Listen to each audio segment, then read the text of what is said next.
mejor manera posible.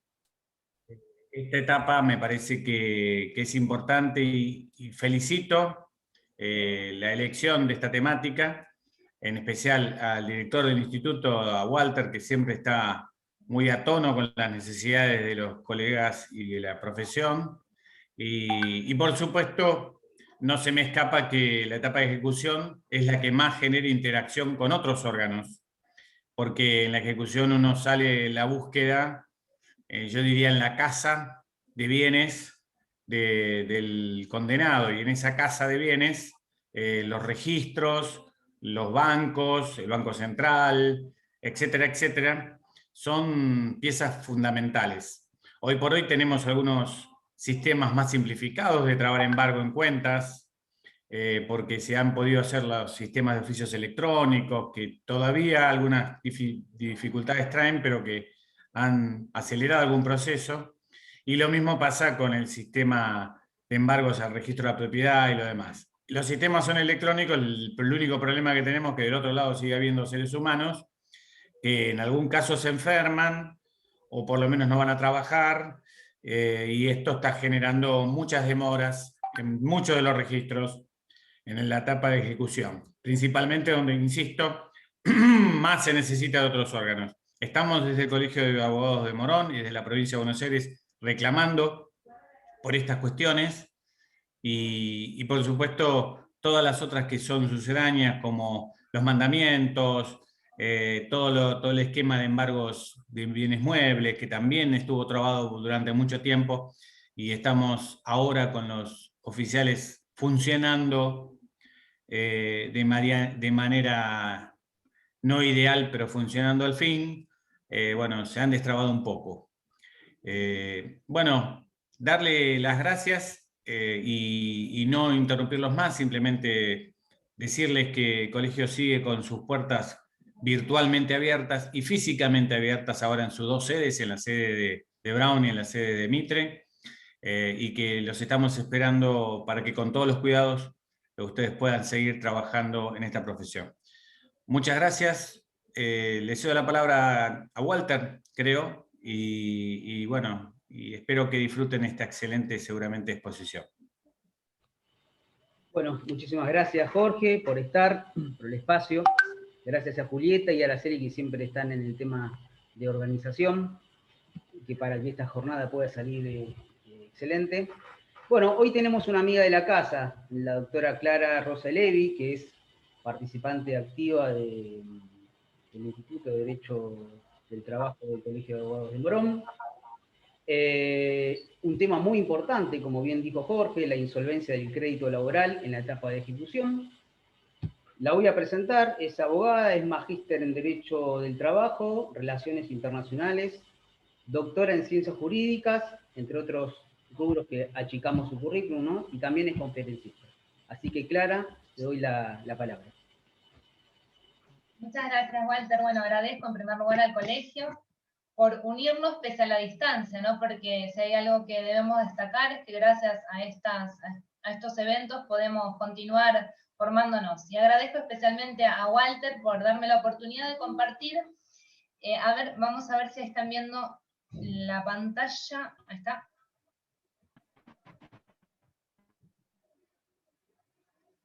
¿Se ve correctamente? Ahí vamos. Este es un tema que vengo estudiando hace un tiempo ya. Doctora, si puede compartir de vuelta. A ver.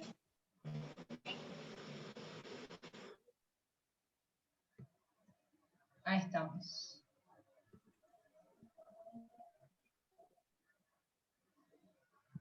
¿Ahí están? ¿Ahora sí? Perfecto, perfecto. Sí. Bárbaro. Este es un tema que ya vengo estudiando yo hace un tiempo, Ahí vamos, no quiero que se me vaya. Vamos al inicio. Es un tema que motivó mi tesis de doctorado y esto es la insolvencia fraudulenta en etapa de ejecución dentro del proceso laboral, teniendo como norte buscar una tutela judicial efectiva. Y aquí considero yo sustancial situarnos fácticamente en la situación que vamos a analizar durante toda la charla, porque lo cierto es que cuando se habla de solidaridad en esta especialidad que es el foro laboral, muchas veces se mezcla un poco todo.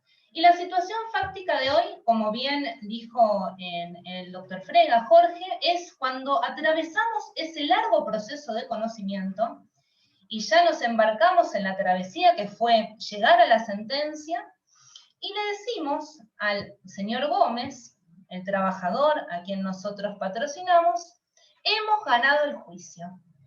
Y ganamos ese juicio, pero lamentablemente comenzamos a advertir en este estadio que, acá voy a hablar de las sociedades, se comenzaron a insolventar. Y tenemos esta bonita sentencia en donde nosotros consideramos que hicimos justicia y la alegría, ¿no?, de transmitirle al cliente esta situación, pero lamentablemente cuando queremos ejecutarla y llegar así a la eficacia del derecho nos encontramos que ello no es posible. ¿Por qué? Porque aquí es donde comienzan a desplegarse toda suerte de maniobras fraudulentas a los efectos de evadir esta condena. Y encontramos desde el derecho procesal la carencia de herramientas adecuadas para combatir ese fraude que se despliega. Entonces, es en este estadio en donde considero sustancial desempolvar los principios generales del derecho, porque, como bien sabemos, el derecho laboral nace, y aquí siempre recuerdo las palabras de un colega del Perú que en un congreso disertó y nos contó, ¿no? Empezó a hacer como una suerte de radiografía evolutiva del ser humano, que antes nosotros vivíamos de la pesca, la caza y la recolección, y todos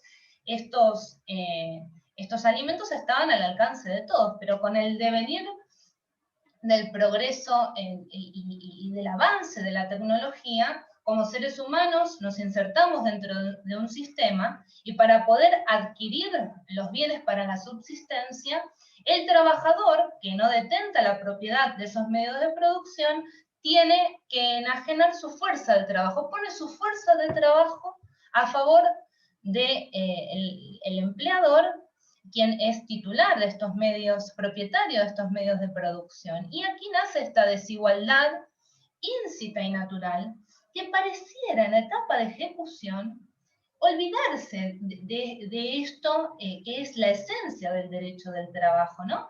Y así, por eso nacen estas normas de orden público, limitando la autonomía de la voluntad de las partes en este contrato de trabajo. ¿Y por qué pongo orden público laboral versus progreso económico? Porque muchas veces ocurre que en pos del progreso económico se justifican determinadas reprochables, como lo es el fraude que se comete en esta etapa de ejecución. Y aquí cito las palabras de un gran maestro, que el año pasado se rindió mucho homenaje porque falleció, el doctor Moisés May. Él nos enseña que el derecho del trabajo fue institucionalizado como limitación racional del poder empresarial, desde una cosmovisión ética, pensada esta no desde un romanticismo ingenuo, sino como un intento permanente de equilibrar medios y fines, instrumentos y objetivos. Y esto es tan así que esta frase la cita el doctor Cornaglia cuando habla de un progreso económico deshumanizado, y esto se da cuando se utiliza al trabajador y se lo ve como un costo más dentro de lo que es la cadena de producción. Porque sin duda, si se tiene esta premisa y si se apunta a esto, vamos a llegar a este progreso económico injusto y deshumanizado.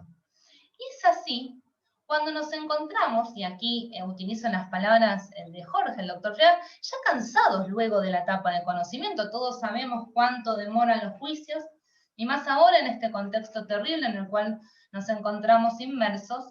Y aquí estamos, nosotros, luego de haber atravesado el túnel de la etapa de desconocimiento, de nuevo tenemos que traducirle al señor Gómez, que viene a la oficina diciendo: gané el juicio, doctora, ¿cuándo cobra la sentencia? ¿Cuándo se hace efectivo ese crédito que el juez me reconoció?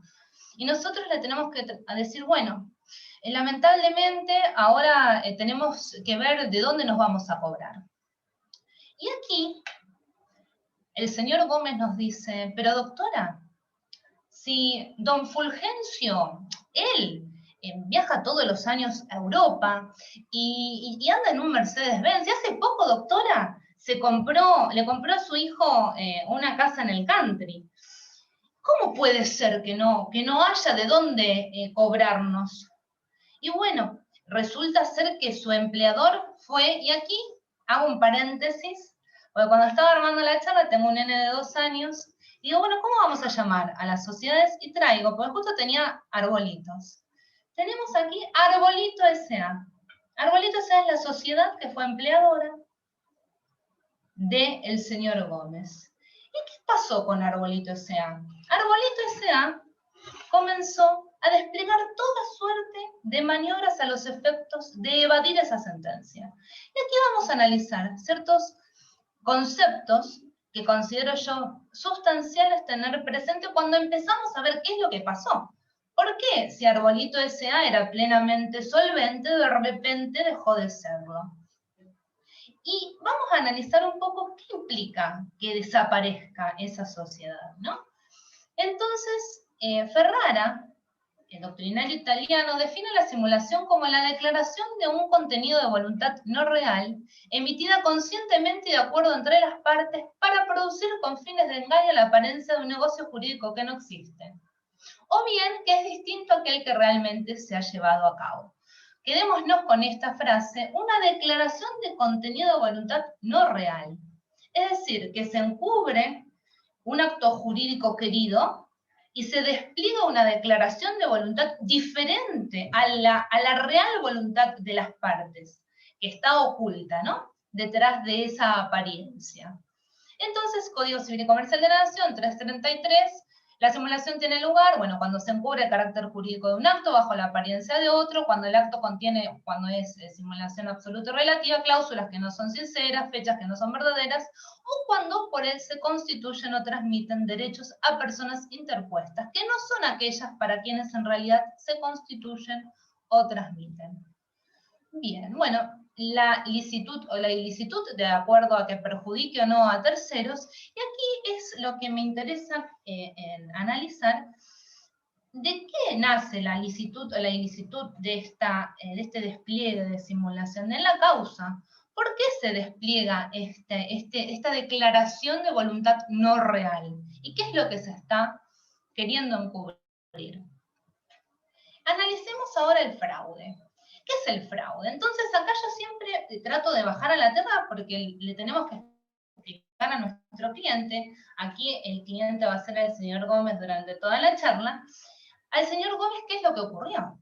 Entonces, nosotros le decimos, sí, hay una sentencia jurídica, hay una sentencia dictada que le otorga a usted una indemnización y el juez le reconoce un derecho. Perfecto.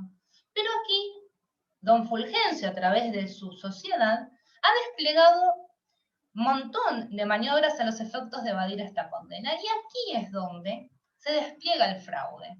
Porque cuando se analizan estas situaciones, desde la doctrina y la jurisprudencia, se dice que esta sociedad no fue creada con la intención de repente defraudar o desplegar un fraude ni perjudicar a un tercero, ¿no? Quedémonos con esto. Pero, sin embargo, vamos a ver que sí. ¿Por qué? Porque el fraude consiste en hacer que opere una norma jurídica con el fin o propósito de eludir la aplicación de otra. Y precisamente aquí, lo que se está tratando de eludir es la sentencia, es el cumplimiento efectivo de esa sentencia.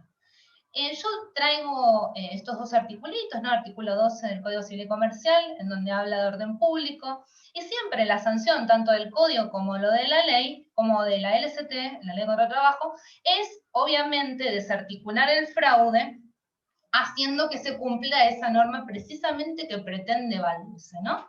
Entonces, vamos al 14 de la LCT, que es más preciso. Será nulo todo contrato por el cual las partes hayan procedido con simulación o fraude de la ley, sea emparentando normas contractuales no laborales, interposición de personas o de cualquier otro medio. En tal caso, la relación quedará regida por esa ley. Clara, te Y interrumpo aquí, un minuto. No sé si vos sí, estás utilizando el Power ahora, sí. porque lo tenemos en la segunda página y minimizado. Lo tendrías que agrandar para que lo podamos ver. Gracias, gracias. A ver. ¿Y ustedes no me vinieron siguiendo? Sí, había vos. No te quise interrumpir porque te iba a sacar del eje. No, no, no, buenísimo que me interrumpiste, gracias. A ver.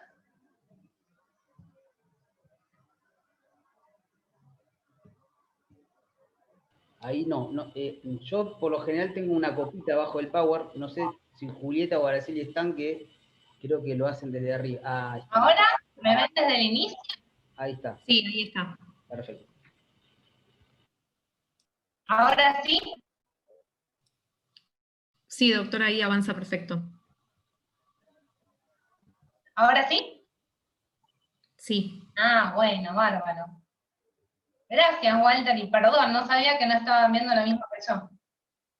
Bueno, entonces, acá, llegamos, menos mal. Bueno, se perdieron algunos dibujitos interesantes. Maniobras fraudulentas tras basamiento. ¿Y qué quiero volver? Porque les quiero, esta es la imagen, ¿no es cierto? Cuando yo hablaba de que nosotros, desde que redactamos el primer telegrama y atravesamos toda la etapa de conocimiento, llegamos al final de un túnel incierto, ¿no? Y cuando llegamos a la sentencia, de nuevo nos encontramos aquí, y por eso puse esta imagen, porque es como me sentí cuando me ocurrió esto. Después vamos a analizar dos casos particulares que tengo para compartir. Y es aquí en donde se siente el trabajador, ¿no? Porque cuando nosotros le transmitimos a él toda esta situación, como podemos, desde el otro lado no comprende, por esto que les dije, porque ven que de quienes en líneas generales siempre personas físicas, detrás de la persona jurídica son sus empleadores, son solventes. Entonces dicen, ¿cómo puede ser? ¿Cómo puede ocurrir esto? Bueno, esto ocurrió, vamos a ir viendo por qué. Aquí llegamos, a las maniobras fraudulentas cuando ocurre este trasvasamiento. Entonces aquí vemos el despliegue, ¿no? ¿Qué pasan? Los activos, la actividad, la clientela, y lo que ocurre en esto, sigo mucho a Martorell, que habla de este tema en específico desde la parte comercial, la salida en bloque de bienes materiales e inmateriales.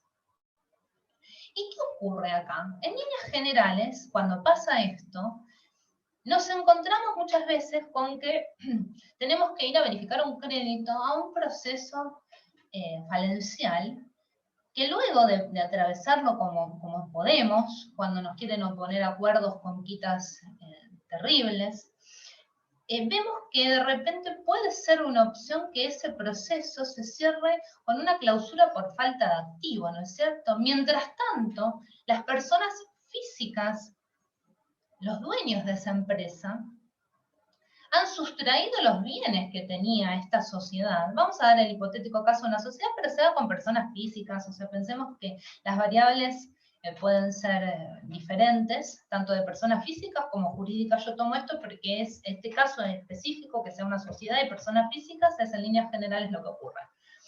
Y vemos que pasa esto, ¿no? Toda una suerte de estructura empresaria se desvanece, desaparece, como por arte de magia. Y entonces, aquí vamos a entrar de lleno en el análisis de dos artículos de doctrina, invito a su lectura.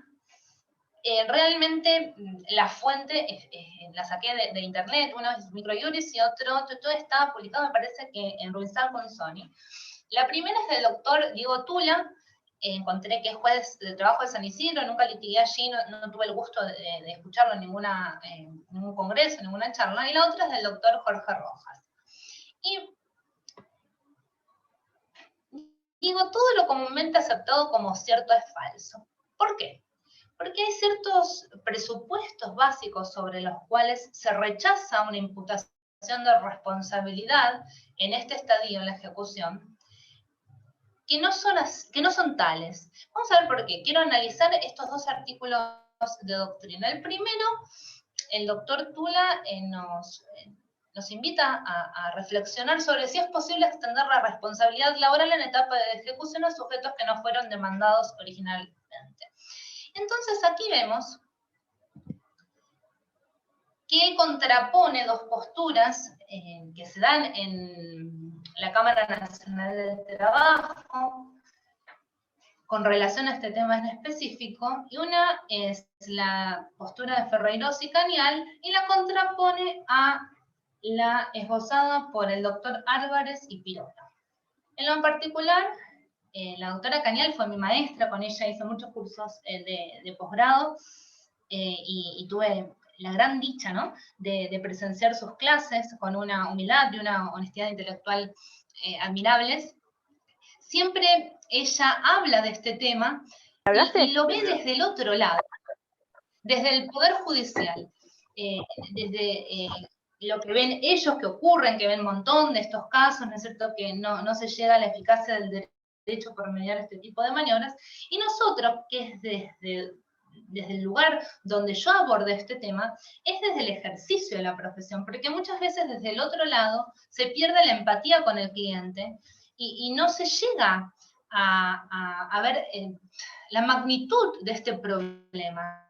¿Por qué? Porque cuando nosotros tenemos que enfrentar al señor Gómez, le tenemos que explicar y bajar a la tierra toda esta suerte de teoría jurídica que hace nada más y nada menos y conlleva a la ineficacia del derecho y a la imposibilidad de que ese derecho que fue reconocido en la sentencia sea efectivamente gozado por quien ganó ese pleito, ¿no? Entonces, aquí, el doctor Tula analiza las posturas de Ferreyros y Cañal, quienes se inclinan por aceptar la extensión de responsabilidad en etapa de ejecución a través de un incidente o bien a través de un proceso sumarísimo, y se contrarresta con las posturas del doctor Álvarez y Pirolo, quienes rechazan. Y vamos a ver por qué. ¿Por qué Ferreyros y Cañal, Ferreyros, bueno, que ha fallecido la doctora y nos ha dejado un legado sumamente riquísimo en este tema en particular, siempre ellas postulan la intención de llevar adelante este tipo de procesos abreviados, ya sea a través de un incidente o de un proceso sumarísimo. Ambas receptan el incidente como medio eficaz y idóneo para hacer efectiva esa sentencia. ¿Pero por qué? Porque, sin duda, lo que afirman es que, y aquí vemos ambas posturas, ¿no?, la del doctor Álvarez y Pirolo, que de ninguna forma se exceden los límites subjetivos de la sentencia al pretender imputar responsabilidad en etapa de ejecución a quienes no fueron parte en el proceso principal. ¿Y cómo se traduce esto? Y aquí vuelvo a traer a mi arbolito. ¿Por qué traigo a mi arbolito? Porque tenemos Arbolito S.A., que es una persona jurídica que a través de todo este tipo de maniobras ha trasvasado sus bienes, quién sabe, y por eso traigo Arbolito SRL. Y acá es el disparate. ¿Por qué utilizo esto? Que si quieren es un poco tragicómico, porque esta es la realidad, porque parece que nos están burlando en muchos casos, cuando de repente con el mismo nombre y con distinto tipo societario, trasvasan los bienes de una SA a una SRL, esto me ha ocurrido en etapa de ejecución, y nos es vedado desde el ejercicio, ¿no?, de la profesión, peticionando a través de un incidente, la posibilidad de imputar responsabilidad. De aquí hago un distingo. En lo personal considero que corresponde hablar de imputación de responsabilidad y no tanto de extensión. ¿Por qué? Porque vamos a analizar qué es la persona jurídica. Siempre me apasionó desde que comencé a estudiar la concepción de persona, ¿no? Y me pareció maravilloso la creación humana a nivel intelecto cuando se conceptualiza a esta persona como ente susceptible de adquirir derechos y o contraer obligaciones. Genial, la palabra ente. Y la definición de persona de existencia visible como residual, ¿no? Toda persona que no sea de existencia física, bueno, vamos a tener la persona de existencia visible. maravilloso. Y se crean las personas jurídicas con el objetivo, obviamente, de poner un patrimonio de repente en una actividad riesgosa, ¿no? En sus orígenes, y resguardar el patrimonio de las personas, personal de las personas que le integran. Pero aquí no debe perderse que detrás de esta persona jurídica hay personas físicas, y detrás de esta persona jurídica, las actividades de estas personas físicas son las que deben también ponerse bajo la lupa. ¿Y por qué digo esto? Resulta llamativo, como bien dijo Jorge al inicio, que nosotros debamos transformarnos en detectives. ¿Por qué yo me tengo que transformar en detective y tratar de ir a la casa, como bien nos transmitía Jorge al inicio, a la casa de los bienes? ¿Qué ocurre con el Estado? ¿Realmente esa sociedad tenía el capital suficiente como para funcionar o estaba infracapitalizada? ¿Qué ocurrió? ¿Cómo puede ser en el caso, no? Yo utilicé esto en el absurdo de los dos arbolitos y don Fulgencio, pero ¿qué es lo que se da? ¿Cómo puede ser que don Fulgencio viaje todos los años, que me parece brillante, ¿no es cierto? Que esto se haga, viaje cinco veces a Europa, le pueda comprar una casa en el country al hijo, que es lo que ocurrió en el caso que les voy a contar seguidamente, y de repente la sociedad en la cual era presidente se insolventó, no tiene ningún bien.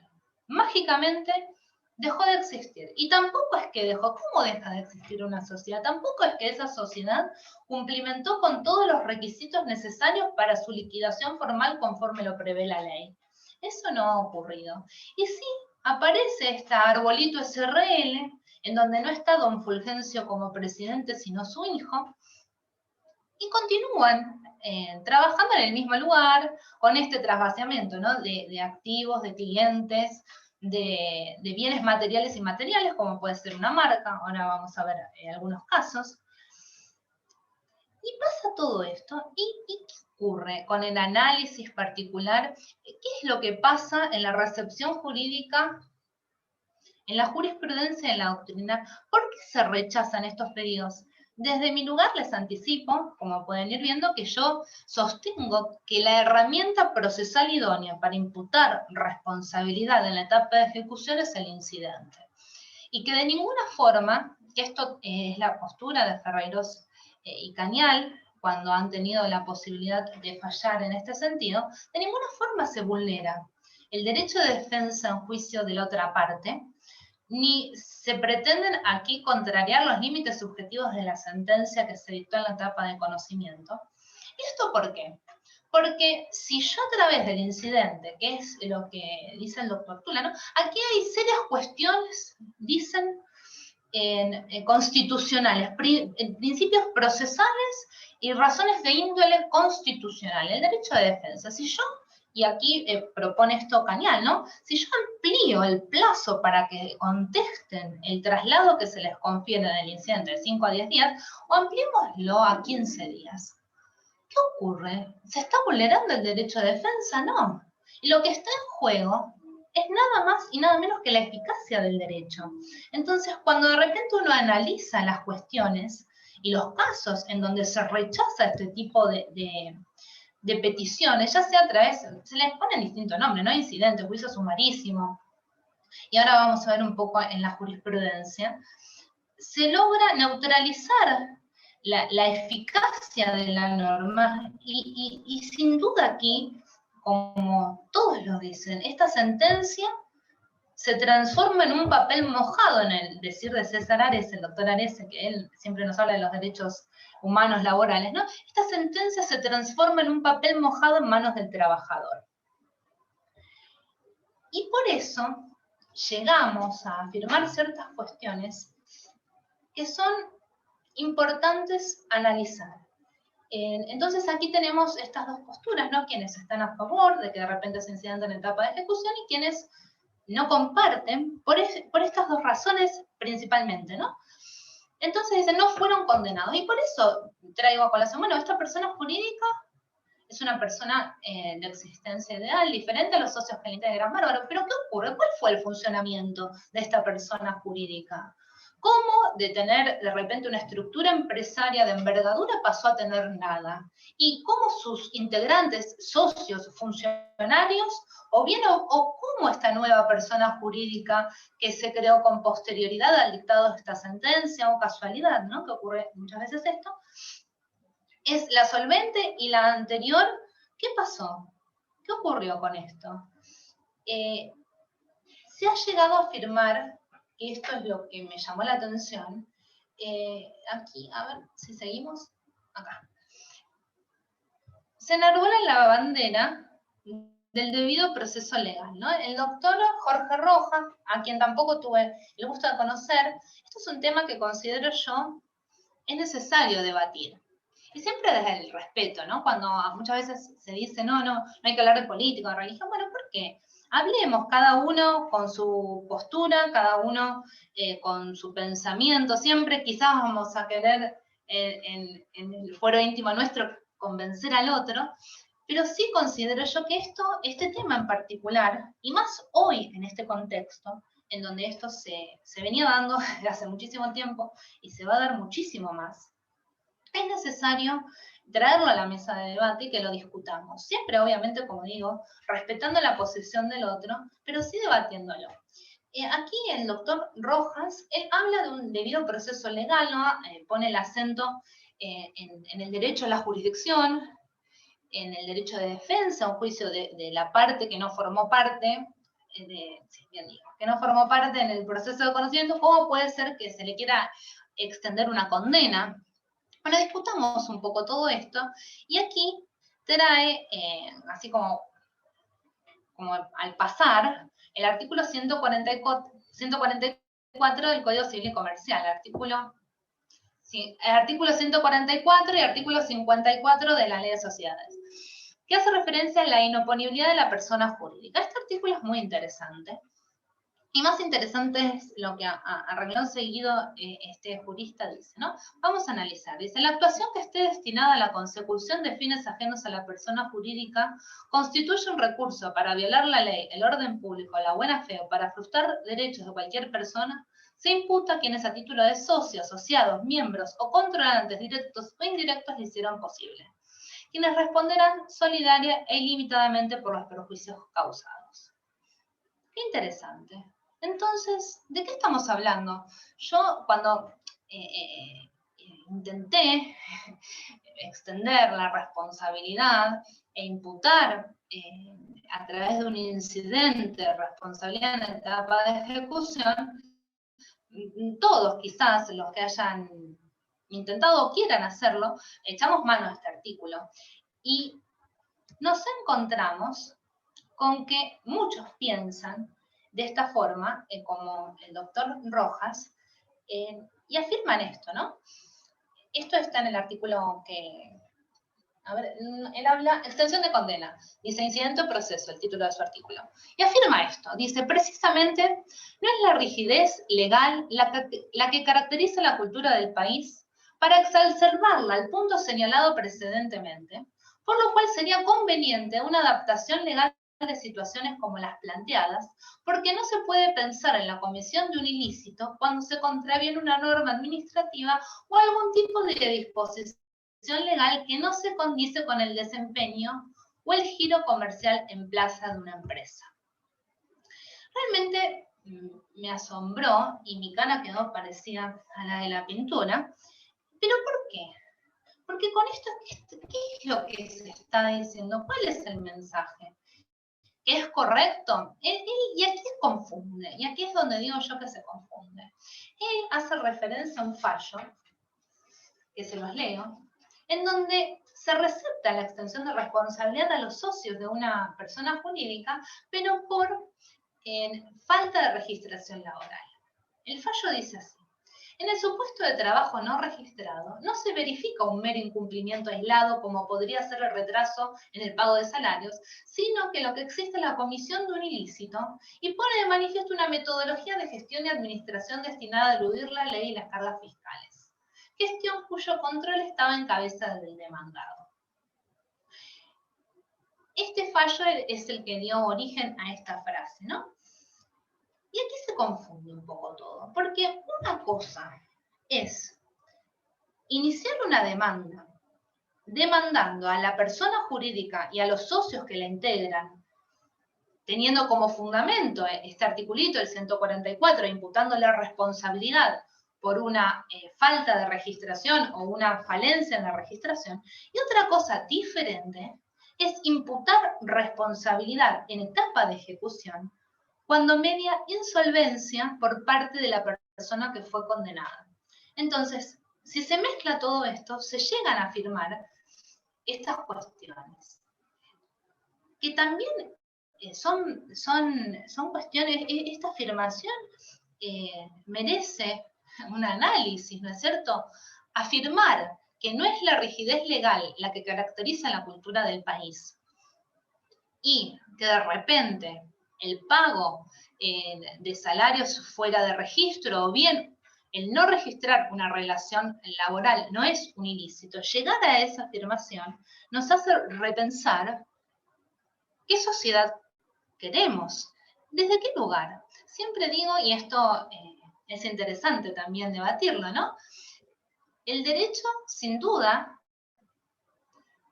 trasluce la moral de la sociedad, porque a través de las normas, como sociedad, nosotros alentamos o desalentamos ciertas conductas, ¿no? Entonces, cuando a través de la falta de aplicación de la ley, o bien de una interpretación errónea de las normas, se alientan conductas que son pasibles de reproche moral, cuando se alienta eso es hora de repensar qué es lo que estamos construyendo a futuro. Como sociedad, nosotros desde el ejercicio de la profesión, asesorando a nuestros clientes, también desde el Estado, ¿no? Porque cuando digo, ¿por qué nos tenemos que convertir nosotros en detectives en esta etapa de ejecución? Cuando quizás la regla debiera ser que si hay una sociedad que tiene una estructura empresaria y funciona, no pueda desaparecer de un día para el otro. Y esto también, que creo yo, muchas veces se olvida o no se habla,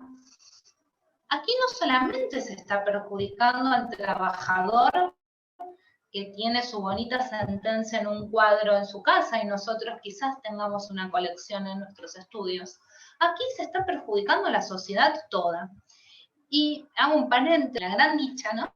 De conocer a mi marido, y cuando empiezo a ver qué hace él, toda su familia, son todos comerciantes, ¿no? Cuando yo dije, bueno, ¿qué es lo que vos haces? Soy abogada. Ah, ¿y qué especialidad? Abogada laboralista. Ah, y sí, siempre sale, ¿no? Esto de, ¿cómo es la industria de los juicios, doctora? No, claro, bueno, algunos que no tienen tanta confianza, doctora, la industria de los juicios. Y no es así. Muchas veces se quiere hacer ver que hay una industria del juicio laboral. Y en este tema en particular, muchas veces se quiere hacer creer que nosotros vamos en una pesquisa de casa de bruja de traer en la etapa de ejecución y ejecutarle la condena a cualquiera que sea solvente. Y esto no es así. Y a lo que iba, que son todos comerciantes, me fui y vuelvo. Son todos comerciantes y uno analiza, ¿no? Porque muchas veces nos paramos desde un lado de la vereda y perdemos de ver otras cuestiones que se vislumbran cuando tenemos la oportunidad de estar del otro lado, que también estas personas, Martorell dice pícaros empresarios, y Cornaglia habla de empresarios sin escrúpulos, pero lo cierto es que este tipo de actividad empresarial desplegada de esta forma, con fraude, con simulación, y que no solamente perjudican al trabajador, sino que perjudican a la sociedad toda, al fisco, también perjudican a los demás comerciantes, y más en este contexto tan sensible. Porque hoy día hay comerciantes que realmente están en un estado de cesación de pagos y se encuentran parados en el borde de un proceso falencial real. Y hay otros que están desplegando todo este tipo de maniobras a los efectos de eludir sus obligaciones. Entonces, aquí he visto, y quizás ustedes también, comerciantes que han enajenado sus bienes para poder afrontar sus deudas. Entonces, ¿por qué de repente la competencia de don Fulgencio se tiene que ir andando en un fitito, mientras que don Fulgencio se va en su Mercedes? ¿Por qué? Y por eso considero yo, más ahora, que este tema se tiene que debatir y ver de qué modo. Nosotros, bueno, desde el ejercicio de la profesión vamos a empezar y ahora vamos a ver un poquito qué es lo que ocurre. ¿Cómo podemos? ¿Qué herramientas tenemos? Si bien, bueno, no hay una herramienta procesal idónea, es decir, no tenemos un proceso que nos permite imputar responsabilidad en etapa de ejecución, pero tenemos mucha doctrina y jurisprudencia a la cual podemos echar a mano. Mi intención ahora es pararnos dentro del proceso laboral en la etapa de ejecución y hacer un pantallazo general por un poquito ver qué son los incidentes, porque es la teoría que yo considero propicia a los efectos de imputar responsabilidad, y analizar, hacer como una suerte de radiografía jurisprudencial a nivel país. Y aquí afirmo, ¿no? Y sabemos que el derecho que no puede ser protegido procesalmente, pues no existe. Esto no lo digo yo, lo dijo el doctor Rinaldi, un profesor que tuvimos allá por Derecho Romano. Como a mí me gusta mucho tachonear los libros, subrayarlos, me quedó esta frase siempre. Bueno, es muy cierto, ¿no? Y más en este tema. Entonces acá nos encontramos de nuevo la sentencia laboral favorable, la imposibilidad de poder hacer efectiva la misma. Aquí lo que afirmo, que el incidente de fraude, considero yo, es la herramienta procesal a la cual podemos echar mano para imputar responsabilidad. ¿Y por qué? Porque sin duda el tiempo es el aliado del fraude, es lo que vemos. Si tenemos 5 o 6 años en un proceso de conocimiento para llegar a esa sentencia, ¿cómo podemos de nuevo atravesar, que lo he atravesado, 5 o 6 años más en un proceso completo, para imputar responsabilidad a quien cometió fraude, a quien cometió un ilícito, a los efectos de evadir esa condena? Aquí, sin duda, el derecho debe responder a necesidades imperiosas de la sociedad, a los fines de garantizar su eficacia, y no neutralizar las normas. Y ahora, analicemos un poquito y por qué considero que el incidente resulta ser una herramienta procesal idónea a los fines de imputar responsabilidad. ¿Qué es el incidente? Y acá vuelvo a traer al señor Gómez. Bueno, tenemos la sentencia, y ¿cómo le explicamos que queremos hacer un incidente, no? Y bueno, vamos a hacer un proceso pequeño, un proceso chiquito. Vamos a tratar de, a través de 3 procesos, si nos hace lugar, de demostrar que Arbolito S.A., que lo tengo aquí, se insolventó, y que las personas físicas ocultas detrás de este Arbolito S.A. sustrayeron los bienes que tenía esta empresa y se los llevaron a Arbolito S.R.L. o bien a personas físicas diferentes. Las variables son infinitas, como la imaginación, ¿no? Para cometer fraude en esta instancia. Y analizo ciertos conceptos, ¿no? Los incidentes, como toda cuestión, toda articulación procesal ajena a la cuestión principal, pero vinculada a la contienda. También se los define como cuestiones que, sin formar parte del asunto fundamental que se ventila en el juicio, sobrevienen en él, o bien contingencias que sobrevienen durante el transcurso del proceso, bueno, tanto juicio ordinario o sumarísimo, me parece, o los especiales. Artículo 175. Acá hago un pantallazo. ¿Cómo venimos? Re bien. Me encanta poder tener tiempo para explayarme con el articulado, porque quiero llegar a analizar bien la jurisprudencia, que aquí es donde vamos a tener las herramientas para fundamentar nuestros pedidos, ¿no? El artículo 175 nos dice: toda cuestión que tuviera relación con el objeto principal del pleito y no se hallara sometido a un procedimiento especial, se tramitará en pieza separada. Yo lo que hice es analizar en todos los lugares a nivel normativo, código de procedimiento. Me centré en la Justicia Nacional del Trabajo, para limitarlo y tener, digamos, como un ejemplo, donde se mencionaba los incidentes. Y bueno, ¿y por qué no un incidente, no? Si de repente vamos a ver ahora que normativamente los tenemos como herramienta. Dice que no suspenderán la persecución del proceso principal. Por el otro lado, el artículo 180 nos dice que si el juez resolviera admitir el incidente, se dará traslado por 5 días a la otra parte, y aquí, bueno, muchos dicen es muy poco, 5 días. Bueno, transformémoslo y démosle 10 días. Ah, no. Esto, me parece que el doctor Planó dice, si se le da 10 días, se desnaturaliza digamos, la intención del incidente. Pero, ¿de qué estamos hablando? O sea, afirmar que se desnaturaliza la intención del incidente por otorgarle más plazo cuando se dice que en rigor de verdad se vulnera el derecho de defensa porque no se da más plazo, es decir, bueno, no queremos que se haga esto porque... ¿Por qué? Como que no se encuentra un fundamento, ¿no? Y tenemos un montón de articulados en donde analizamos que sí se puede ir por este camino.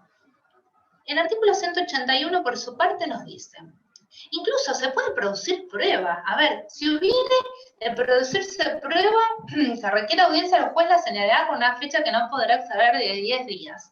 Ahora, es realmente muy loco pensar en que se necesita realmente que una legislación, o sea, no la tenemos, que se legisle un proceso adecuado en este estadio para que efectivamente se llegue a la tutela judicial efectiva. Ahora vamos a ver, a acceder a lo que el juez nos reconoció como derecho, ¿no es cierto? Nosotros peticionamos ante las autoridades. ¿Y qué pasa con la sentencia cuando sale? ¿Qué es lo que ocurre, no es cierto? Y vamos a ver, nosotros planteamos un incidente, entonces son todas barreras las que vamos encontrando. ¿Pero por qué? Si realmente esta herramienta, creo yo, es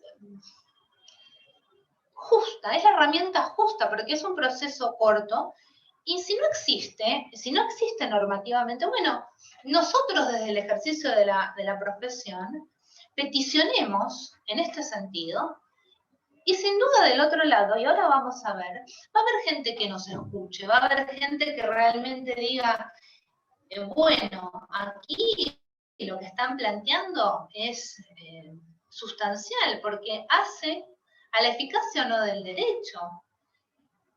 Y veamos, la ley 18345 nos trae algunos articulitos que son muy interesantes con relación a los incidentes.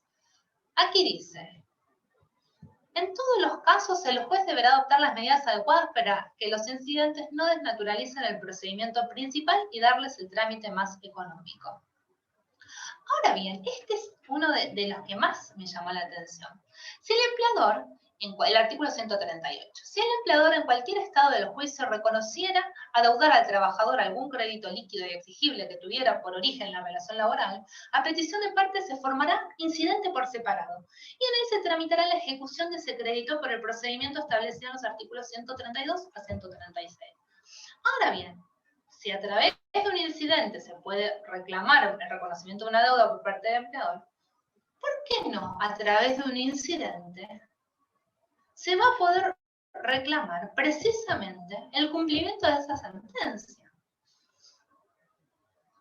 Y ahora llegamos, ¿no?, a la ejecución de la sentencia. ¿Qué pasa? Bueno, recibidos los autos de la Cámara o consentidos o ejecutoriada la sentencia, el secretario del juzgado practicará liquidación y se intimará al deudor que en el plazo fijado en la sentencia pague su importe.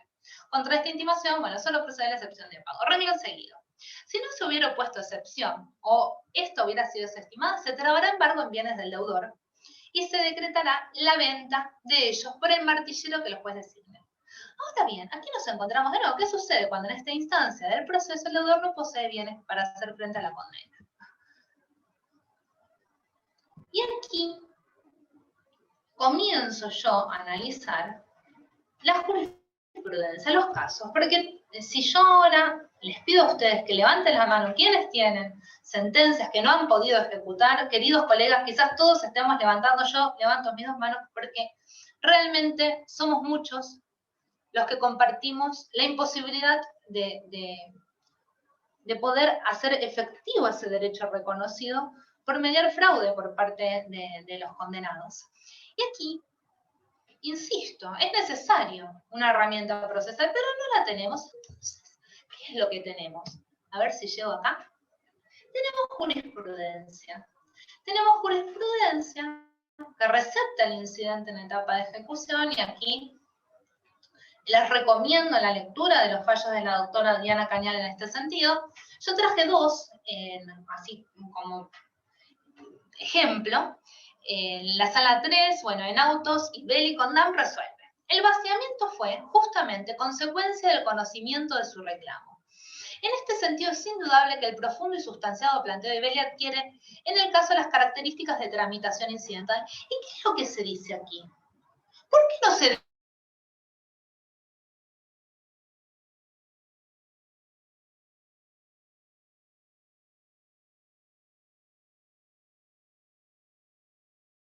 Y fue precisamente a raíz de ese pleito que se insolventó. Entonces, ¿cómo yo, sin ser adivino y sin poder leer el futuro, voy a saber este tipo de maniobras que se fueron desplegando durante la sustanciación del proceso? Entonces, precisamente es aquí en donde yo estoy diciendo, estoy imputando, como digo yo, ¿no? Yo sostengo incidente de imputación de responsabilidad para que no nos digan que estamos tratando de extender los límites subjetivos de la sentencia. Yo estoy imputándole a don Fulgencio responsabilidad. Estoy diciendo, él es responsable, sin duda. Y aquí se recepta. Y también es muy interesante este fallo Álvarez con Emprendimiento 2001 SRL, del 2004, cuando Diana estaba a cargo del juzgado 74, dice: entienden la causa en donde se planteó la extensión de responsabilidad en etapa de ejecución frente a la insolvencia de los condenados, pero aquí es lo maravilloso. Se los condena a abonar una indemnización en concepto de daño moral por temeridad y malicia. En algunos fallos, la doctora Cañal hace gráficos. No recuerdo si era este en particular, o fue en Iberi, o en uno de los Salvia, me parece que era otro, en donde ella cristaliza el fraude y dice, bueno, aquí Emprendimientos 2001 se vació y se transformó en esta otra empresa, y se imputa responsabilidad también a los socios y directivos. Y bueno, sin duda se hace en esta etapa procesal, porque con antelación de repente la sociedad era solvente. Y aquí hace lugar a que se abone una indemnización en concepto de daño moral por temeridad y malicia, porque sin duda estamos frente a conductas temerarias y maliciosas. Este fallo me parece, señor, o sea, desde a nivel jurisprudencial, fueron, digamos, los primeros en donde se comenzó a receptar los incidentes y la imputación de responsabilidad. ¿Y qué dicen? La jurisprudencia que rechaza los incidentes. Los fundamentos son similares a los que les comenté cuando analicé los dos artículos de doctrina. Por un lado, los fundamentos para rechazar la tramitación del incidente, bueno, dicen, la pretensión excede la cuestión de fondo y plantea un obstáculo procesal anterior. Se transgreden los límites subjetivos de la cosa juzgada, según los cuales ésta solo se produce de afecto a quienes han sido parte en el proceso. También se sostiene, razones serias de índole procesal y constitucional impiden extender la responsabilidad a quien no ha sido parte. El lío no solo afecta el principio de congruencia, sino también la garantía que consagra el artículo 18 de la Constitución Nacional, en la medida que se haría retraer los efectos de la sentencia a quien no tuvo posibilidad de ejercer su derecho de defensa en juicio. El trámite incidental no permite un marco adecuado ni conlleva una etapa de cognición idónea para ejercer el derecho de defensa. Bueno, esta es más o menos la bandera que se utiliza. Y por el otro lado, se afirma que no resulta procedente la extensión sobre una persona jurídica que no ha sido incluida en el límite subjetivo de la sentencia. En líneas generales, esto es lo que se sostiene. Después traigo, y aquí de nuevo se confunde, jurisprudencia de la provincia de Buenos Aires, en donde se refiere a extensión de responsabilidad, pero acá, que esto también se da mucho, ¿no? Desde que comenzó la pandemia, lo único, creo yo, bueno de todo esto es que pude participar en distintas charlas, ¿no es cierto?, congresos, etcétera. Como fui mamá hace poco, de otra forma no hubiera podido. Y lo que en líneas generales últimamente veo es que se confunde un poco todo. Cuando se habla de responsabilidad solidaria, y se confunde la imputación de responsabilidad en etapa de ejecución con pretender imputar responsabilidad por trabajos sin registrar. Y en este fallo se habla de eso. Entonces se dice, no, no se puede extender la responsabilidad. Pero son distintos los supuestos. Y aquí el fallo que traigo Cortina dice, no resulta procedente la extensión de responsabilidad, ya que nos hallamos ante una entidad que se encuentra regularmente constituida y que en función de su actividad social comete actos ilegales. Bueno, vamos a detenernos a analizar esto. ¿Qué implica? ¿Que está bien que se tenga al trabajador sin registrar y que no es correcto imputarle responsabilidad a las personas físicas que se encuentran detrás de esta persona jurídica? A mi juicio, a mi entendimiento, esto no es correcto. Pero bueno, esto es lo que se afirma, ¿no es cierto? Como bien decía por ahí, todo lo comúnmente aceptado como cierto es falso, y un poco esto sí. ¿Realmente se llega a afirmar esto? Creo que es hora que también debe traerse a la mesa de debate si la falta de registro, afirmar esto es afirmar que eso no es una ilicitud. Veamos. En Autospera, con Ameduri y otros, se estableció que la pretensión de inimponibilidad no podrá insertarse en el marco de ejecución de una sentencia de despido, en una interpretación aplicable al supuesto de perseguirse la responsabilidad de los administradores de la sociedad. Y aquí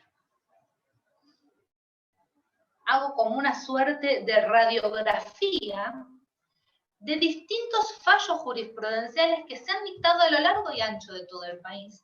Porque, queridos colegas, somos muchos desde el ejercicio de la profesión lo que estamos golpeando la puerta para decir, aquí se está cometiendo fraude, estamos planteando un incidente, o muchos plantean también una acción autónoma, pero la acción autónoma conlleva este despliegue de otro proceso de conocimiento con el tiempo que eso conlleva, más ahora, ¿no? Luego de esta pandemia, en el medio de esta pandemia estamos viendo que los procesos van a ser eternos, con una tasa de interés que aquí viene al caso. Cuando hace poquito en el instituto compartíamos que Walter nos también trajo doctrina de las tasas de interés, con las tasas de interés tan bajas, obviamente. El fraude aquí es el aliado del tiempo. Y esto lo vemos, y a esto voy. Cómo en todo el país se está planteando esto y se está analizando la recepción de los incidentes para imputar responsabilidad. Por su parte, voy a hacer así abuelo de pájaro porque si no quiero llegar a los dos casos personales que tuve como para transmitirles a ustedes mis experiencias. En Neuquén, en estos autos, que es Yanés con Hispanoamericana, la Sala 2 aceptó aquí una acción autónoma, fíjense ustedes, un incidente de extensión de responsabilidad, dado que había quedado acreditado y confirmado que la demandada fue continuadora de Minar S.A. y que además no se cumplimentó, y esto es muy interesante, colegas, con las formalidades para la transferencia de fondos de comercio, ni se publicaron los edictos del artículo 7 de la ley 11.687. Es decir, esta sociedad desaparece, pero ¿se cumplieron con las formalidades para que se liquide? ¿Se cumplieron con las formalidades para que opere una transferencia del establecimiento? Bueno, aquí en Neuquén dijeron que no, y por eso condenaron a la continuadora. En Santa Fe, por su parte, de igual forma receptaron, aquí hablan de un trámite abreviado para ventilar la cuestión de extensión de la obligación de cumplimiento de la sentencia laboral firme que condenara al causante, toda vez que se protegen los derechos del trabajador por ser un procedimiento breve y también resguardan en los derechos de la que eran los sucesores del empleador, porque se le otorgan todas las garantías para que ejerza su derecho de defensa. Entonces, tenemos acá distintos fallos que resaltan esto con esta premisa, ¿no? Le dan relevancia al principio de la realidad por sobre la formalidad. Y aquí, en Chunchun, quiero saber, la Cámara del Trabajo de Cruz del Eje en Córdoba, en autos Aguirre con geriátrico privado, dice, muy interesante este fallo. No se trata de repetir el proceso de conocimiento para cuestiones ya debatidas, sino de saber si los hechos que el actor señala en la demanda incidental han ocurrido, si son ciertos y por ende derivar las consecuencias jurídicas de ello. Cabe determinar el daño que el trabajador ha sufrido en ese proceso abierto, la insolvencia, y quién es el responsable verdadero ante el incumplimiento. Ciertamente que una postura como esta que asumo significa atender más al principio de la realidad por sobre el de la formalidad, pero no implica desatender el derecho de defensa, ni extender los límites subjetivos de la cosa juzgada por una vía incorrecta. ¿Y ello por qué? Y aquí cierra. ¿Qué dice? Renunciar a la averiguación de la verdad en esta instancia procesal, donde es posible y plausible, y sugerir al peticionante la promoción de un nuevo proceso para intentarlo, le sería altamente frustratorio de los derechos en juego, especialmente cuando se trata de derechos alimentarios de un trabajador. Y esto también es lo que se pierde. Estamos hablando de derechos alimentarios, frente a los cuales sin duda es necesario atender con un proceso o sin poner trabas para que sea lo más rápido posible, para así poder alcanzar una tutela judicial efectiva. Bueno, acá también hago mención a otra Cámara de Córdoba, y en Mendoza de igual forma. En Mendoza, en autos Marchesi contra Seguridad Especial General S.A., la Cámara de la Primera Circunscripción falló. Concluye, vamos a la conclusión. De rechazarse la incidencia, se estaría avalando el incumplimiento de la sentencia ordenada, reduciendo la cosa juzgada a cenizas. Esto que les decía, ¿no? Este papel mojado en manos del trabajador y en nuestras manos, y además cometiendo una grave injusticia, circunstancia que dejó en claro el tribunal no estaba dispuesto a tolerar. De igual modo, en Chaco siempre se está hablando de estas cuestiones, ¿no es cierto? Injusticia, que se somete al trabajador a atravesar otro proceso de conocimiento cuando sin duda lo que se está denunciando es fraude y se está endilgando responsabilidad a aquellas personas precisamente que estaban ocultas detrás de esa persona física o jurídica que se insolventó. Pero quiero llegar a la perlita que encontré, me pareció brillante esta sentencia, lamentable por un lado y brillante por otro, dictada por el Superior Tribunal de Justicia de Corrientes. Aquí rechazan el incidente, pero sin embargo, el señor ministro, doctor Fernando Augusto Anís, a quien aplaudo, y aquí sostengo, ¿no? Con una honestidad intelectual admirable, nos dice, y él recepta, él recepta la divergencia de interpretaciones o jurisprudencia y doctrina, y dice, no desconozco el criterio imperante de este alto cuerpo en actual y anteriores integraciones, en el sentido que la apelación, bueno, extraordinaria no está dada para tutelar los criterios discordantes con la hermenéutica del juez de grado cuando ésta forma parte de una de las corrientes de opinión que razonablemente puedan surgir. Acá. Como máximo tribunal de la provincia, no puede este tribunal quedar impasible frente a un tema de debate actual y necesario y sin regulación legal, referido a la posibilidad de decidir un pedido de extensión de los efectos de la condena en los términos de los artículos 225, vamos tomando nota, y 228 de la LST por vía incidental y en etapa de ejecución de sentencia, quien no fue parte en el proceso. Vamos, ¿qué nos dice? Se resguarda el cumplimiento de la sentencia por sobre otros aspectos formales que obligarían a un desgaste jurisdiccional innecesario. Debe recordarse de modo esencial, que es lo que les vengo diciendo desde el inicio, que el principio protectorio y los valores de orden público en juego dentro del proceso obligan a los tribunales del trabajo a velar por el cumplimiento de la sentencia y evitar que se convierta en mera letra muerta. Si el derecho de trabajo es protector, y esto lo comparto, queridos colegas, no debe dejar de serlo en el aseguramiento final del derecho en el plano procesal, por lo menos en las situaciones como venidas a dilucidación. Y aquí, vamos a buscar el libro, nos caemos en un hueco del cuerpo del saber. Uno a veces se topa con ciertos libros, yo me encontré con un libro bastante interesante, del doctor Mario Bunge, Memorias entre dos mundos. Se los recomiendo, es bastante científico, de ciencias exactas, pero es muy interesante lo que dice con relación a la investigación científica. ¿Qué nos enseña?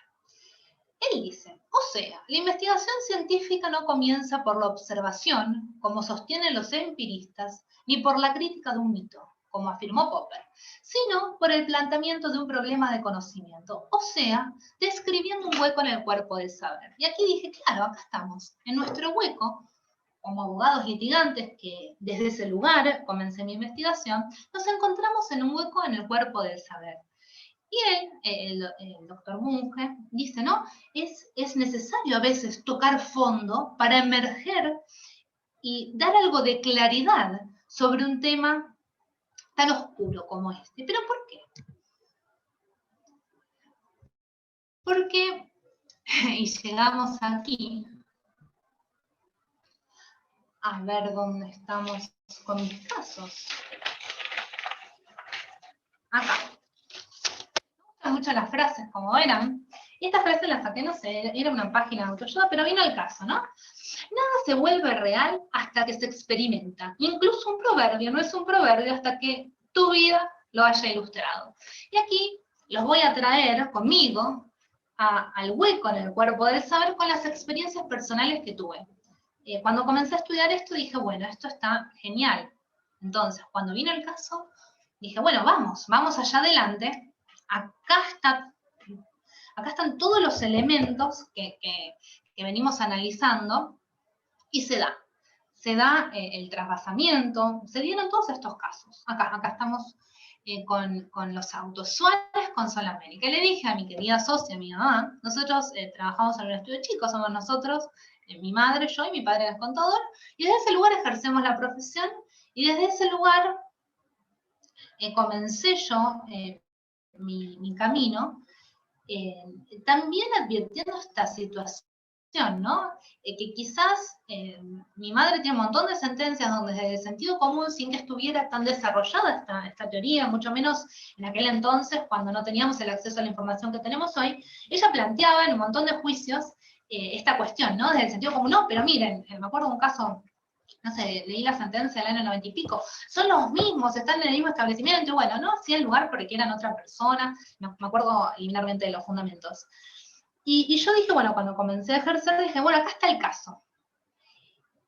Y volqué todo este saber en un incidente. Aquí obtuvimos una sentencia, esto no fue un despido, sino que fue un accidente, una enfermedad profesional, y operó esto, ¿no? La sentencia fue contra Sol América Buenos Aires, y lo que ocurrió fue que en el devenir del proceso esta sociedad se insolventa y trasvasa todos sus activos, continuaron prestando servicio a los mismos empleados, con la misma maquinaria, en el mismo lugar, pero con otro tipo societario. Y me parece que habían cambiado, no sé si ahora me parece que era de SRL a SA y el presidente era el hijo, bueno, algo por el estilo, que se da, ¿no? Esto es la moneda corriente. Y nos rechazan. Yo planteo todo esto en el incidente, lo rechazan. Voy a la Cámara, en la Cámara con estos fundamentos que esgrime el doctor Tula, haciendo mención a Álvarez y Pirolo, me lo rechazan, diciendo que no se puede extender los límites, perdón, me tomo un poquito de agua, los límites subjetivos de la sentencia, perdón, a personas que no han sido condenadas, que se vulneraría de esta forma el derecho de defensa en juicio. Entonces, ¿qué hacemos? Y ahí, amén de que cuando nos enteramos de todo esto, me parece que fue cuando intentamos un mandamiento, trabando un embargo, no me acuerdo bien cuando nos anoticiamos, o vino el trabajador, porque muchas veces ellos se enteran y nos dijo, bueno, ahí intentamos hacer todo esto, nos rechazan en el juzgado de primera instancia y en la Cámara, con estos fundamentos. Y ahí el pesar, ¿no? De transmitirlo al cliente, de decir, yo tenía certeza, digo, esto es así, no nos pueden rechazar esto, bueno, no nos rechazaron. El actor, al día de hoy, fallece el año pasado, no percibió el crédito que le fuera reconocido, situación por demás triste, pero aquí lo que fue terrible fue hacer un mandamiento, después intentamos, que estamos en esa instancia, en la empresa de embargo de los bienes, y dijimos, bueno, seguramente las máquinas, muchas eran viejas, y no van a tener cómo probar que esas máquinas fueron adquiridas por la nueva sociedad. Y allá fuimos. Y cuando llegamos, colegas, aquí a hacer esta medida, con un oficial de justicia excelente en Matanza fue, el dueño de la empresa vivía enfrente y sale el dueño de la empresa en un auto de lujo. Y pareciera que nos estaba burlando en la cara.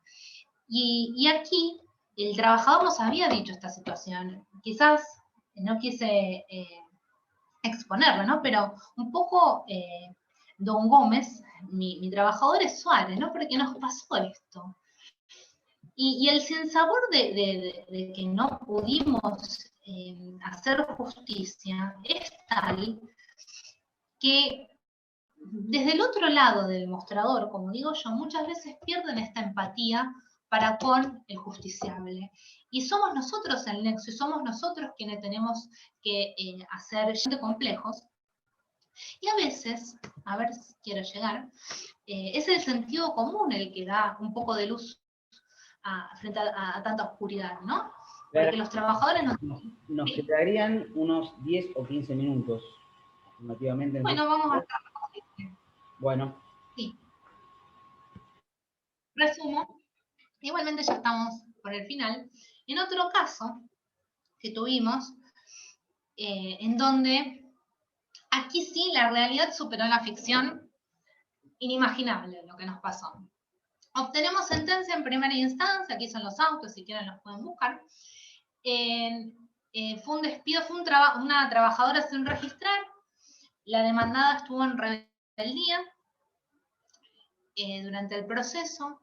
Cuando vamos a ejecutarla, aparece, y aquí hay un montón de cuestiones para analizar, una sociedad que se llama, entonces como el incidente no funcionó, con el anterior caso, dijo, bueno, vamos por la acción autónoma, que también es otra posibilidad, a mi juicio errada, porque pasa lo que nos está pasando, porque continuamos litigando. ¿Y qué ocurrió? Aquí, esta nueva sociedad era una de estas sociedades vacías que de repente las compran y empiezan a funcionar de la nada. Eso ocurrió. Justamente con posterioridad al dictado de la sentencia, parece que Productos Magus SRL, la primera condenada, trasvasó el personal. Una empleada de Productos Magus resultó ser la gerenta de esta nueva sociedad. Nosotros denunciamos el fraude, denunciamos toda esta situación, y aquí por eso les digo yo, es importante analizar en esta pesquisa que nos transformamos en detectives los bienes materiales e inmateriales, en el registro de marcas, la misma marca, la marca nunca cambió de titularidad y la nueva empresa continúa explotándola. Esto está bueno tenerlo presente. Entonces aquí, hoy día estamos litigando, pero ¿por qué digo la realidad supera la ficción? Criseo SRL se concursa. Entonces, el año pasado, nosotros estoy tratando desde hace año y medio que se me abra prueba la causa, el juzgado 10, terrible, ¿no es cierto?, el atraso, habían perdido el expediente durante meses, tuvimos, no me acuerdo, solicitar la búsqueda, bueno, fue lo que ocurre, ¿no?, lo que nos ocurre a todos. Pero lo cierto es, todavía no tengo el final de este cuento, que me presento en el concurso. Nos presentamos en el concurso y le decimos al señor juez del juzgado comercial que venimos a verificar el crédito. Denunciamos el fraude con los elementos que, como me pasó con Suárez, eran evidentes. Hubo un trasvasamiento de clientela, los empleados eran los mismos. La liquidadora de Productos Magus SRL resulta ser empleada de la nueva sociedad. O sea, es realmente manifiesto el fraude y todas estas maniobras destinadas a eludir la condena. Y el juez de primera instancia me rechaza, apelamos y estamos en la Cámara. Todavía no sabemos qué es lo que va a ocurrir, pero bueno, el recorrido, esta travesía que comenzamos en contra del fraude cuando se despliegan este tipo de maniobras, no sabemos dónde vamos a terminar. Bueno, aquí terminamos verificando en un concurso preventivo diciendo esto, ¿no? Y fuimos a verificar con la sentencia dictada contra una persona jurídica diferente. No sé qué es lo que nos van a decir después, ojalá pueda contarles un final un poco más feliz que el que tuvimos con el caso de Suárez, pero, resumiendo, nos encontramos que la jurisprudencia afirma todas las cuestiones, ¿no?, que ya les comenté, las causales por las cuales no es posible y no es procedente extender la condena sobre una persona jurídica que no haya sido incluida en el límite de la sentencia, la necesidad de interponer una demanda ordinaria a los fines de extender la responsabilidad, si la demanda ha sido se ha dirigido exclusivamente contra la sociedad ante el efecto relativo del proceso y la cosa juzgada no es posible, por el bien incidental perseguir a los socios, bueno, todas estas cuestiones que no se ejerce el derecho de defensa, por el cual se rechaza. Entonces aquí traigo una frase del doctor Martorell, que dice: la realidad y el sentido común indefectiblemente deberían imponerse sobre las ilusiones objetivas. Cortito, les traigo un cuento que él refiere que se enseña en Harvard, en algo naval, bueno, dice así: venía un jefe de un buque de guerra con su gran buque, con el comandante, y vislumbran a lo lejos una luz. Entonces, el jefe presuroso le dice: comandante, indíquele a la luz que gire 90 grados porque está en nuestro camino. ¿Cómo es eso posible? El comandante le dice: debe girar 90 grados porque se encuentra en el camino del buque de guerra de los Estados Unidos. Desde la luz le hablan y le dicen: le recomiendo, señor comandante, que gire usted los 90 grados. Entonces el jefe del buque de guerra presuroso toma al mando del handy y le dice: le ordeno en este instante que gire 90 grados porque se encuentra en el camino de nuestro buque. Y desde la luz le dicen aquí, le habla el cabo primero desde el faro en una isla, y le recomiendo que sea usted quien gire esos 90 grados. ¿Y qué implica esto? ¿Me fui, Walter? Ah, pensé que era Walter. Que sin duda estamos viendo que desde nuestro lugar, parados desde el faro, vemos venir estos buques de guerra y estamos diciendo, desde el sentido común, que es necesario que se recepte alguna herramienta o las peticiones que nosotros instrumentamos a los efectos de poder neutralizar el fraude. Y aquí armé esta suerte de gráfico, ¿no?, en donde se entrelaza el acceso a la justicia. Ah, me faltó comentar un fallito que ahora viene sucinto. La tutela judicial efectiva y la dignidad humana. ¿Y a dónde voy? Acá. Este fallo es muy rico desde estos aspectos. Spoltore versus República de Argentina, de la Corte Interamericana de Derechos Humanos. También la historia es tristísima porque Spoltore fallece. Si quieren, en YouTube está el abogado relatando todas las peripecias que pasó hasta llegar a la Corte Interamericana. Pero acá lo interesante, colegas, es que se declara internacionalmente responsable a la República Argentina por la violación de los derechos a las judiciales, la protección judicial y el derecho a las condiciones de trabajo equitativas y satisfactorias que aseguren, en este caso era, me parece, por una enfermedad profesional, pero en relación con el acceso a la justicia, la comisión concluye: el Estado argentino es responsable por la violación de los derechos establecidos en los artículos 8.1 y 25.1 de la Convención Americana de Derechos Humanos. Y aquí vamos a estos artículos que también deben formar parte de nuestra petición. ¿Y por qué? Porque aquí la Convención nos dice que toda persona tiene derecho a ser oída con las debidas garantías y dentro de un plazo razonable. Artículo 25, protección judicial. Toda persona tiene derecho a un recurso sencillo y rápido, o a cualquier otro recurso efectivo ante los jueces o tribunales competentes que la ampare contra actos que violen sus derechos fundamentales reconocidos por la Constitución. Bueno, entonces tenemos todas las herramientas para peticionar. Yo llego a esta conclusión y les pregunto a ustedes si resulta ser el incidente de fraude la vía procesal idónea a fin de imputar responsabilidad en etapa de ejecución, cuando median maniobras fraudulentas por parte de los condenados. Yo creo que sí. Y creo que con el relato que fui haciendo, analizando un poco doctrina, jurisprudencia, mis casos particulares, considero que de ningún modo se vulnera el derecho de defensa en juicio, ni tampoco es lo que se pretende. Aquí no se pretende traer a alguien que pasa por la calle con un auto ostentoso e imputarle responsabilidad y extenderle la condena de un juicio que perdimos, que no podemos cobrar. Esto no es así.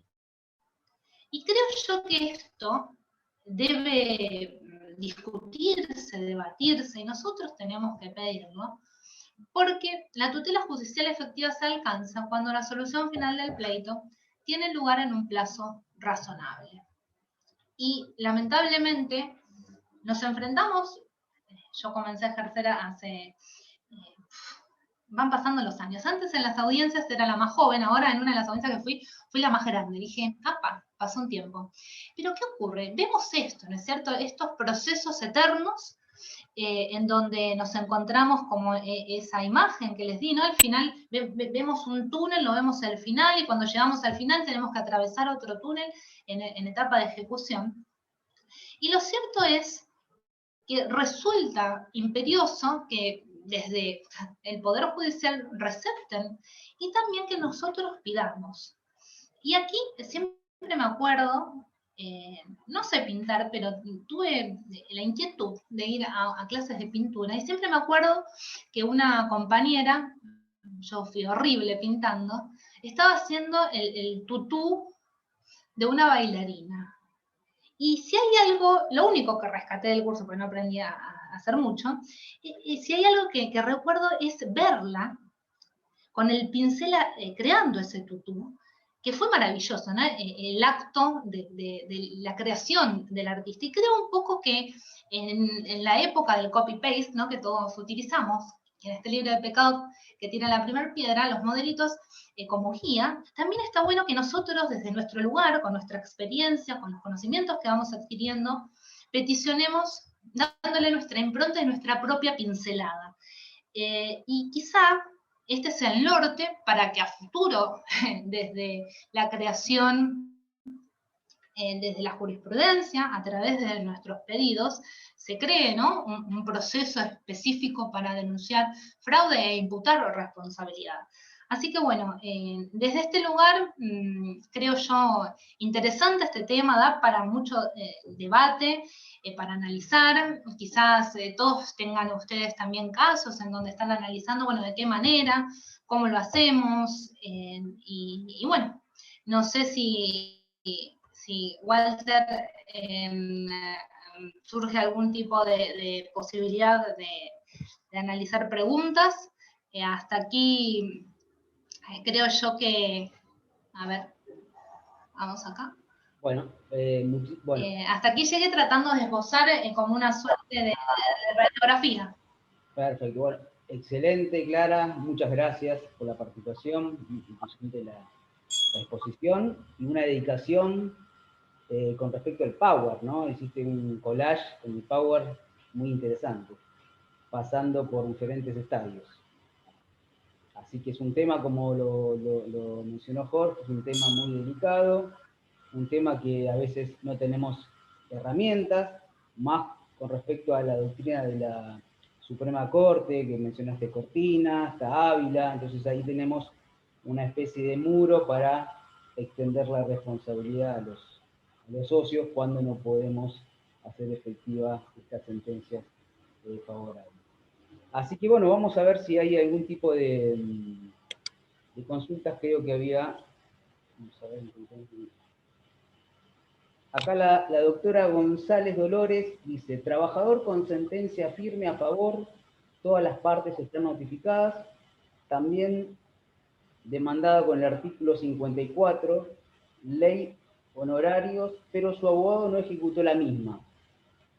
¿Cuál es el plazo que tengo para ejecutar la sentencia? Bueno, esto es un tema recurrente que también está discutido, porque muchos hablan, y aquí vamos a ver qué es lo que interpreta el tribunal, no sé si es juzgado o tribunal ante quien lo plantea. Claro. Y no entendí si va a ejecutar los honorarios o la sentencia, o pretende hacer extensiva la responsabilidad a los socios. Pero acá muchos hablan del plazo de ejecución de sentencia y otros el plazo bienal de prescripción. Yo comparto con la doctora Cañal con relación al plazo de ejecución de sentencia, pero no sé bien cómo, desde qué fecha fueron notificados, no entendí muy bien el presupuesto fáctico, si pretende ejecutar honorarios o pretende iniciar con sentencia. Ahora estoy leyendo, ya encontré. Todas las partes están notificadas de la demanda, su abogado no ejecutó la misma.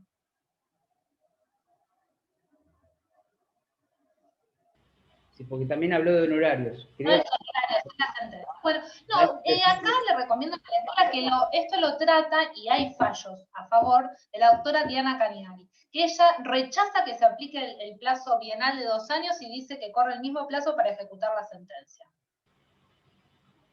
Que sería en este caso de 10 años. Sí, 10 años. Pero bueno, como bien le digo, también hay, doctora González, del otro lado, jurisprudencia en contra en este sentido, ¿no?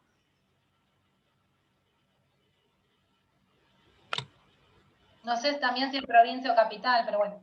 Claro, sí, hay que ver en este caso qué jurisdicciones. Bueno, con respecto acá hay un comentario de la doctora Moreno Vanessa de la Corte Suprema de Nación, creo que ya lo hablaste durante la charla, si hay un fallo al respecto, hablaste que en realidad hay más flexibilidad con respecto a la incidencia, y comparaste los... No hay un fallo, la Corte no se expidió, la Corte se expide, saca el fallo que está, de hecho lo utilizan, Palomeque, pero aquí versa sobre imputación de responsabilidad por trabajo sin registrar, que no es el caso. Por eso yo considero que es necesario hacer este distingo, ¿no? Entre imputar responsabilidad en etapa de ejecución al mediar el fraude, y distinto es cuando se pretende hacer extensiva una condena o de repente se inicia una acción desde el inicio del proceso de conocimiento a los socios por falencia en la registración. Y lo que sí, que quizás no lo dije, ¿cómo, no? ¿Cómo hacemos? Ya tenemos iniciado el proceso, que quizás es la pregunta de muchos ahora, y bueno, lo interesante aquí es, si no corrimos traslado de la demanda, ampliar la demanda, si vemos que se insolventaron y que apareció otro asociado, el trabajador nos viene con posterioridad al inicio del juicio, pero con antelación a la traba de la litis con esta novedad, y con posterioridad a la traba de la litis denunciándolo, manifestando, denuncio hecho nuevo, pongo esto en conocimiento.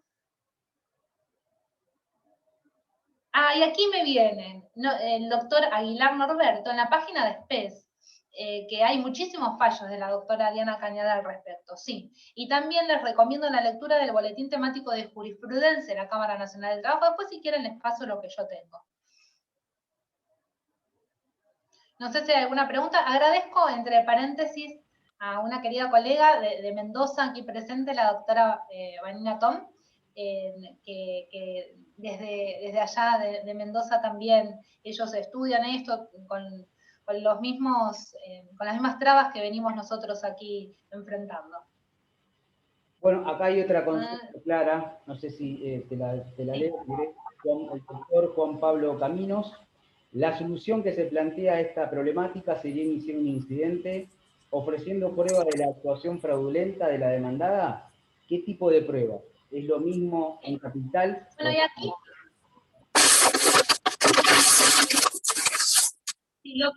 lo que yo considero que debe hacerse es esto: plantear un incidente. ¿Qué tipo de pruebas? Todo tipo de pruebas que nosotros se nos ocurra para acreditar el fraude. Y les cuento mi experiencia. Prueba pericial contable para saber la vida. Por eso es interesante analizar cómo funcionaba esa persona jurídica. Por eso me fui al absurdo de los arbolitos. Pero viene el caso. Si yo tengo una sociedad, una persona jurídica, una SRL, trasvasan sus bienes a una SA, Bueno, ¿cómo funcionaba? ¿Cómo de un momento para otro desapareció, se infracapitalizó? ¿A dónde fueron esos bienes? Y aquí analizar desde la pericia contable, peticionando puntos de pericia para saber, de repente, estados contables. De repente también es muy interesante en el juicio que tuvimos nosotros el tema de la marca, al registro de la propiedad, para ver a nombre de quién está esa marca. Y muchas veces dicen, sigamos a los bienes que vamos a seguir el camino del fraude, y esto es un poco cierto. Y lamentablemente nos tenemos que convertir nosotros en detectives. Es interesante también analizar cómo se constituye la sociedad, quiénes son las personas físicas detrás de estas personas de existencia ideal, porque muchas veces son parientes, muchas veces, obviamente, también los abogados. Fíjense ustedes en el juicio que yo les dije que estamos ahora tratando de verificar, contra una sociedad que no fue condenada, es el mismo abogado.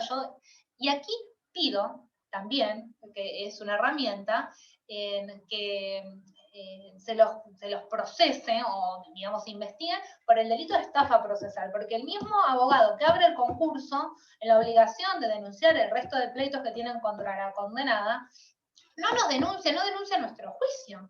Y fíjense ustedes que es el mismo abogado que contesta demanda en nuestro proceso de imputación de responsabilidad. Entonces, ¿qué tipo de prueba? Bueno, todo lo que se nos ocurre a los efectos de neutralizar el fraude, como les digo. Lo más interesante para buscar pruebas es perseguir a los bienes. ¿A quiénes se trasvasó? La clientela, informativa. Bueno, a ver, yo les comento más o menos lo que nosotros pedimos, ¿no? Y es esto, y cómo justifica esa persona física detrás de la persona jurídica su estilo de vida.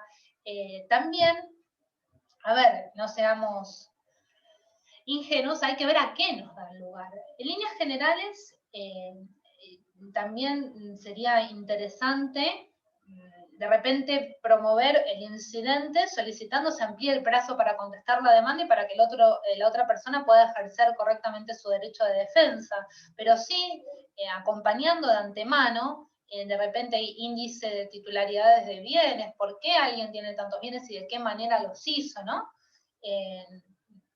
No sé, en cada caso en particular, como del otro lado la imaginación es bastante sin límites para llevar adelante este tipo de maniobras, también desde nuestro lugar vamos a ir encontrando las herramientas para neutralizarlo y probarlo que se nos vayan presentando. Y también preguntarle a nuestros clientes, porque ellos muchas veces tienen conocimiento de ciertas situaciones que no nos comentan porque no consideran importantes, ¿no?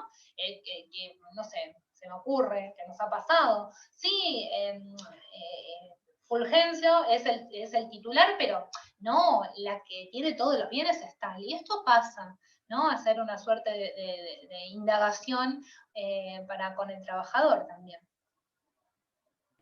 Perfecto. Así que bueno, no sé si hay alguna... No, después hay un comentario que es una postura, yo coincido con vos, Clara, con respecto que creo que la herramienta que corresponde es el incidente de ejecución. Lamentablemente en nuestra jurisdicción eso no tiene eco, con lo cual tal vez vamos por el camino que dice Gabriel de Virgilio, este juicio monitorio, ¿no? Porque sabemos que los 5 tribunales acá de la jurisdicción del Morón no te aceptan, te rechazan el incidente de ejecución por los motivos que vos mencionaste en la charla, ¿no? Así que, bueno. Sí, pero lo que digo al respecto, disculpame Walter, es que si nos quedamos con eso, pese a que, por ejemplo, el señor Suárez hoy seguimos litigando, a veces es cuestión de insistir pidiendo, porque lamentablemente los plazos procesales son tan largos, y más ahora, post pandemia, que quizás ahora sea un buen momento para empezar a pedir esto nosotros desde el ejercicio de la profesión. Porque nos dicen que no, pero quizás en algún momento esto se empiece a revertir, merituando esto, y por eso traje Escoltore. Tenemos que quizás poner todos los elementos que tengamos a disposición para golpear puertas y decir, bueno, aquí es necesario una herramienta rápida y no un proceso de conocimiento completo a los efectos de acreditar esta situación. Claro, sí, coincido con vos. estamos lo mismo con respecto a la tasa. O sea, nosotros planteamos el realismo económico, planteamos tasa activa, pero por ahora no tenemos. Yo creo que el planteo está por parte de los abogados, pero bueno, del otro lado hay un muro. O como dijo, es muy interesante la última frase que vos mencionaste, del escritor Martorell, Néstor. Creo que tendríamos que arrancar con esa frase. Si arrancamos con esa frase, tal vez lo podemos convencer a los jueces, ¿no? Así que, bueno. ¿Por qué no? Puede ser. Así que, bueno, Clara, de vuelta te agradezco mucho. Gracias a todos por participar de esta excelente jornada. 2 avisos parroquiales nada más. El día 22 del 6 comienza el segundo módulo del Seminario de Derecho Laboral y la Seguridad Social que nuestro colegio organiza. La inscripción la tiene que hacer a través del Colegio de Abogados de San Isidro. Y después, el día 29 de junio, vamos a tener una reunión del Instituto de Derecho Laboral, así que después el ingreso lo hacemos obviamente por plataforma Zoom, será comunicado a través de los distintos medios que tenemos de difusión. Así que bueno, Clara. Muchas gracias a todos por su presencia. Bueno, feliz Día del Padre para el fin de semana largo y buen fin de semana para todos. Muchas gracias, Walter. Saludos.